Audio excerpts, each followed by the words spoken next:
तेव्हा कुठेतरी करिअरला जस्ट नुकतीच सुरुवात झाली होती आणि मला वाटतं हे क्षेत्र असं आहे ना, इथे तुम्ही 13-14 तास बाहेर असता घराच्या. तुम्ही सणावाराला घरी जाऊ शकता की नाही याचीसुद्धा गॅरंटी देता येत नाही. टचवूड माझी फॅमिली, माझं सासर खूपच छान आहे, म्हणजे माझे आई बाबाच आहेत ते. नमस्कार, मी रश्मी अनपट आणि तुम्ही बघत आहात लेट्स अप मराठी.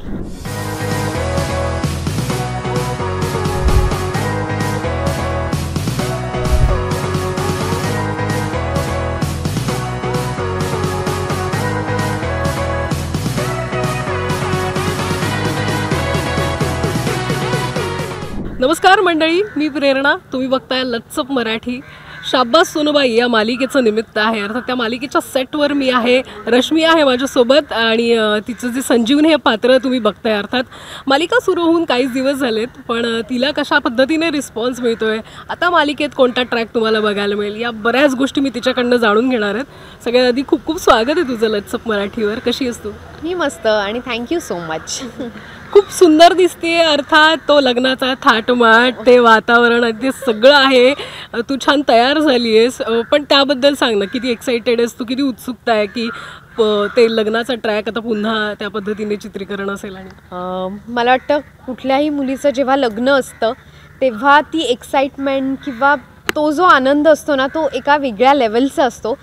तेच संजीवनीचं सुद्धा आहे. तिचं आता लग्न होणार आहे, तर तिला खूप छान वाटतं आहे, पण कुठेतरी थोडी धाकधूक पण आहे की ती आता सासरी जाणार आहे, माहेर सोडून जाणार आहे. तर डेफिनेटली आईबाबांना ती खूप मिस करणार. आणि सासरी जेव्हा एखादी मुलगी जाते तेव्हा तिथे सगळ्या गोष्टी ॲडजस्ट करायच्या असतात. ती लोकं आपल्याला कसं आपलं म्हणतायत हे बघायचं असतं. त्यामुळे ती कुठेतरी भीती आहे, पण संजीवनीला ही गॅरंटी आहे की नक्कीच येवलेकर फॅमिली ही खूप, म्हणजे जेव्हा आप्पासाहेब त्यांच्या घरी येतात, संजीवनीचे जे मिस्टर आहेत निशांत येवलेकर, ते तर संजीवनीला पहिल्या भेटीतच त्यांचा स्वभाव आवडला आहे. त्यामुळे तिला कुठेतरी गॅरंटी आहे की आपला नवरा नेहमी आपल्यासोबत असेल. पण संजीवनीचं ध्येय वेगळं होतं, कारण तिला शिकून खूप मोठं व्हायचं होतं. तिच्या म्हणजे परिवारातही त्या पद्धतीने तशी सिच्युएशन. पण आत्ता लग्न करत असताना काय होत आहे, कारण पुढे तिला करायचं आहे का पुन्हा शिक्षण आणि या सगळ्या गोष्टी सांभाळून? जेव्हा पहिल्यांदा संजीवनीला कळलं की आप्पासाहेब येवलेकर जेव्हा त्यांच्या घरी येतात आणि अचानक तिच्यासाठी मागणी घालतात, तेव्हा तिला शॉक बसतो. कारण जस्ट ती युनिव्हर्सिटी टॉपर झालेली असते आणि तिला आयुष्यात शिक्षण हे खूप महत्त्वाचं आहे. लहानपणापासून तिच्या बाबांनी तिच्या मनावर सतत काही गोष्टी बिंबवल्या आहेत आणि त्या तिने खूप आनंदाने आत्मसातसुद्धा केल्या आहेत. कुठल्याही गोष्टीचं बर्डन घेऊन कधी तिने अभ्यास केला नाही आहे. बाबा जसं सांगायचे, जे काही टाईम टेबल त्यांनी तिला फॉलो करायला सांगितलं होतं, ते सगळं आनंदाने तिने फॉलो केलं होतं. आणि जेव्हा तिला कळतं की आता आपल्याला शिक्षण थांबवून आपले बाबा आपलं लग्न करणार आहेत, तेव्हा ती खूप अपसेट होते. ती तिच्या आईवर, तिच्या वडिलांवर खूप चिडते. तिचं असं होतं की नाही, मला लग्न नाही करायचं इतक्यात. पण तिचे बाबा जेव्हा तिच्याशी बोलतात, काही गोष्टी तिला समजावून सांगतात, तेव्हा तिला असं वाटतं की नाही, आपले बाबा आपल्यासाठी जो काही निर्णय घेतील तो 101% बरोबरच असणार आहे. त्यामुळे ती या लग्नाला होकार देते. आणि जी येवलेकर फॅमिली आहे, त्या फॅमिलीतल्या सगळ्या सुना खूप शिकलेल्या आहेत आणि त्यांचे जे काही वेगवेगळ्या इंडस्ट्रीज आहेत त्या सगळ्याच्या CEO या सुना आहेत. सो तिला ही गोष्ट खूप आवडली आहे की खूप शिकलेल्या, म्हणजे आपल्या शिक्षणाला कुठेतरी महत्त्व दिलं जातं, असं घर आपल्याला मिळणार आहे. यामुळे ती लग्नाला होकार देते. रश्मी, तू आजवर विविध महत्त्वपूर्ण भूमिका मालिकांमधून साकारलेल्या आहेस, पण संजीवनी होऊन कसं वाटते? तू कितपत रिलेट करतेस हे कॅरेक्टर? मला असं वाटतं कोणतंही कॅरेक्टर ना, जेव्हा पहिल्यांदा आपल्याला कळतं की आपल्याला आता हे पात्र किंवा ही भूमिका साकारायची आहे, तेव्हा एक दडपण नेहमीच असतं. कारण रश्मी ही खूप वेगळी आणि संजीवनी ही डेफिनेटली वेगळी आहे. जसं मी सांगते, संजीवनी सकाळी 5 वाजता उठून आवरून अभ्यास करते आणि तिचं सगळं टाईम टेबल ती व्यवस्थित अभ्यासाचं वगैरे फॉलो करते. पण रश्मी तशी नव्हती. म्हणजे मी लिटरली सांगते, पहाटे उठून मी अभ्यास करायचे, मी कधी जागरण केलं नाही, पण सतत अभ्यास करणारी मी नव्हते. त्यामुळे कुठलंही असं एखादं कॅरेक्टर साकारताना तो थोडा अभ्यास करणं मला वाटतं गरजेचं असं. आणि आपल्या बोलण्यातून, आपल्या वागण्यातून ती संजीवनी लोकांना आवडली पाहिजे. हे खूप महत्त्वाचं असतं असं मला वाटतं आणि बऱ्याच गोष्टी मी आता विचार करून काही ॲड करण्याचा प्रयत्न करते आहे त्या पात्रात. सो बघूया. हां, म्हणजे काही भाग बघितल्यानंतर असं जाणवतं की तू ते जे पात्र आहे ते छान खुलवण्याचा प्रयत्न करतेस.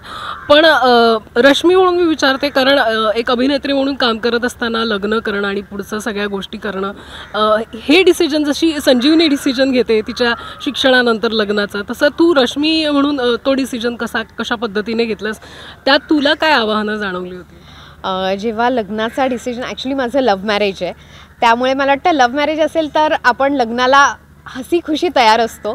सो सेम माझं पण तसंच झालं.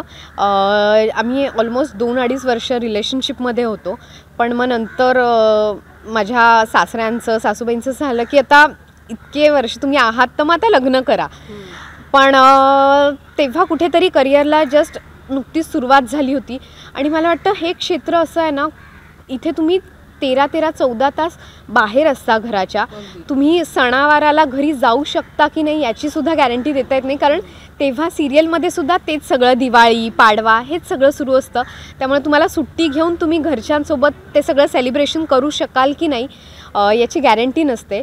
त्यामुळे तुमचं सासर किंवा ती फॅमिली तुम्हाला खूप चांगली मिळणं हे जास्त महत्त्वाचं असतं. आणि टचवूड माझी फॅमिली, माझं सासर खूपच छान आहे. म्हणजे माझे आई बाबाच आहेत ते.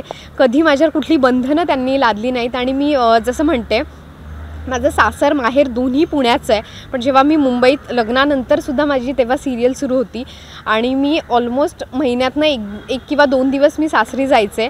तर तेव्हा त्यांचं असं कधीच नव्हतं की अरे तू आम्हाला वेळ देऊ, कारण प्रत्येक, मला वाटतं घरातल्या लोकांचं असतं की नाही, नवीन लग्न झालं आहे, सुनेने आपल्यासोबत राहावं, वेळ द्यावा. पण माझ्या बाबतीत तसं खरंच काही घडलं नाही. खूप केअरिंग आणि खूप चांगलं सासर मला खूप, म्हणजे खरंच मी मगाशी म्हटल्याप्रमाणे ते माझे आई बाबाच आहेत. सो असे खूप काही आव्हानं नाही आली मला. पण देवाच्या कृपेने सगळं छान झालं ॲक्च्युली. गुड. पण मला असं वाटतं संजीवनीच्या आयुष्यात येऊ शकतात आव्हानं तिच्या लग्नानंतर? येऊ शकतात की नाही हे मला वाटतं मी सांगण्यापेक्षा ना तुम्ही मालिका बघा. पण सध्या तरी संजीवनी जेव्हा येवलेकर फॅमिलीला भेटली आहे तेव्हा तिला असं वाटतं आहे की ती लोकंसुद्धा खूप एज्युकेटेड आहेत आणि एका स्त्रीला कसा मान दिला पाहिजे हे सगळं त्या फॅमिलीतल्या प्रत्येक व्यक्तीला माहिती आहे. त्यामुळे संजीवनीला त्या गोष्टीचा खूप आनंद आहे. आणि आव्हानं मला वाटतं पुढे येतील, पण मी ते आत्ता सांगण्यात मजा नाही आहे, ते बघा. शक्यता नाकारता येत नाही आणि ते ट्विस्टच्या रूपातही समोर येईल. पण रश्मी म्हणून मला तुला काही प्रश्न विचारायचे आहेत, कारण तुला अनेकदा तुझ्या सासरकडून शाबासकी मिळाली असेल. शाबास सुनबाई असं नाव आहे मालिकेचं. तर मला तुला काही प्रश्न विचारायचे आहेत, तर त्याची उत्तरं तू दे. तर सासूबाई आधी उठतात सकाळी की तू उठतेस एकत्र असताना? सासूबाई बरं. मी कधी चुकून लवकर उठले, म्हणजे त्या उठल्या आणि मी उठले तर त्या म्हणते अगं नको तू झोप थोड्या वेळ, आत्ताशी 8 वाजले, झोप जरा, 8:30-9 पर्यंत झोप. बरं. स्वयंपाक कोण उत्तम करतं तुझ्या सासरी? सासूबाई. सुपर्ब. कोणाच्या हातचा चहा तुला आवडतो? मी ॲक्च्युली चहा पित नाही, मी कॉफी पिते आणि मी केलेली कॉफीच मला आवडते. सण उत्सव असतील तर दारात रांगोळी कोण काढतं? दोघी काढतो. कधी सासूबाई काढतात, कधी मी काढते, जसा वेळ मॅनेज होईल. पण सध्या आता जर सुट्टी असेल, मी घरी असेल तर माझा प्रयत्न असतो, मी असं यूट्यूबवर वेगवेगळ्या, आजकाल ती एक खूप छान मला वाटतं आपल्याकडे सुविधा आहे, वेगवेगळ्या डिझाईन्स बघून मी काढत असते. घरकामात कोण सगळ्यात जास्त पटाईत आहे? तसं दोघी, पण ऑफकोर्स सासूबाई, कारण त्यांना एवढ्या वर्षांचा एक्सपिरियन्स आहे. पण मला आवडतात घरकाम, म्हणजे मला स्वयंपाकापेक्षा बाकीची कामं करायला खूप आवडतं. पण संजीवनीच्या अवतीभोवती जी पात्रं आहेत, अर्थात अनेक पात्रांचा उलगडा झालेला आहे, किंवा ऑनसेट आता ते कलाकार एकत्र तुम्ही काम करतायत, तर ते कशा पद्धतीनं वातावरण, आणि विशेष करून आता जे लग्नाचे सिक्वेन्स आहे त्यात किती मजा करताय तुम्ही? मला वाटतं आमचं ना 1 महिना झाला शूट सुरू होऊन, पण जे बॉन्डिंग आमच्या सगळ्यांमध्ये झालं आहे ना ते कमाल झालं आहे. म्हणजे असं होतच नाही की कोणतरी एक आर्टिस्ट तिथे बसला आहे, बाकीचे दोघं तिथे. आम्ही सगळे नेहमी एकत्र असतो. आमच्या इथे मेकअप रूम मला वाटतं बऱ्याचदा बंद असते. आम्ही बाहेर खुर्च्या टाकून गार्डनमध्ये वगैरे बसून मस्त गप्पा मारत असतो. हे झालं माझ्या माहेरकडचं देशमुख फॅमिलीचं. पण येवलेकर फॅमिलीत मी अजून गेले नाही आहे, पण तिथल्या खूप गोष्टी मी ऐकल्या आहेत. आमचे जे आप्पासाहेब आहेत ते उत्तमच स्वयंपाक करतात आणि त्यांनी वेगवेगळ्या डिशेस बनवून सेटवर आणल्या होत्या. सो मी आता खूप उत्सुक आहे की कधी लग्न होऊन एकदा त्या घरात जाती आणि असं वेगवेगळं काहीतरी छान खायला मिळतंय. म्हणजे तू ज्या पद्धतीने सांगतेस त्यावरून असं वाटतं की तू सासरी लवकर रुळणार आहेस. सो त्यासाठी तुला all the best. Thank you so much.